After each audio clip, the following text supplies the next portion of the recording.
শীতের রাতে ঘন কুয়াশার জেরে ফের রক্তাক্ত পথ। হলদিবাড়ি ব্লকের উত্তর বড় হলদিবাড়ি গ্রাম পঞ্চায়েতের চামড়াগুদাম এলাকায় এক ভয়াবহ সড়ক দুর্ঘটনায় মৃত্যু হল দুই যুবকের। পুলিশ ও হাসপাতাল সূত্রে খবর, মৃতদের নাম তন্ময় রায়, বয়স 21 বছর এবং বিকাশ রায়, বয়স 18 বছর। জানা গিয়েছে, সোমবার গভীর রাতে একটি বাইকে চড়ে তিন যুবক হলদিবাড়ি থেকে জলপাইগুড়ির দিকে ফিরছিলেন।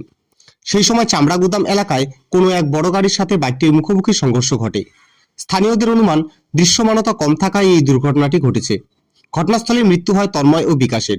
তৃতীয় আরোহীর অবস্থা আশঙ্কাজনক হওয়ায় তাকে জলপাইগুড়ি সুপার স্পেশালিটি হাসপাতালে রেফার করা হয়েছে। এই ঘটনায় শোকের ছায়া নেমে এসেছে এলাকায়।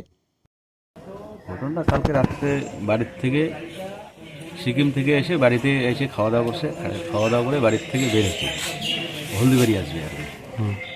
তো আমরা তো খবর পাইলাম ভোর 4টার দিকে। আচ্ছা, এই তারপরে হলদিবাড়ি থানায় আসলাম, থানা আসার পরে হসপিটালে আসলাম। মানে কিসের সাথে অ্যাক্সিডেন্ট হয়েছে এটা কি শুনলাম নাকি ডাম্পারের সাথে অ্যাক্সিডেন্ট হয়েছে। আচ্ছা আচ্ছা। তো যে মারা গেছে তার কে হন আপনি? আমি তার কাকু হই। কাকু। আচ্ছা, কি যে মারা গেছে তার নাম কি? দুজন তো মারা গেছে। দুজন মারা গেছে, আরেকজনের নাম জানি না। যে মারা গেছে তার নাম হলো তন্ময় রায়। মানে আপনার যে ভাস্তা। ভাস্তা, হ্যাঁ।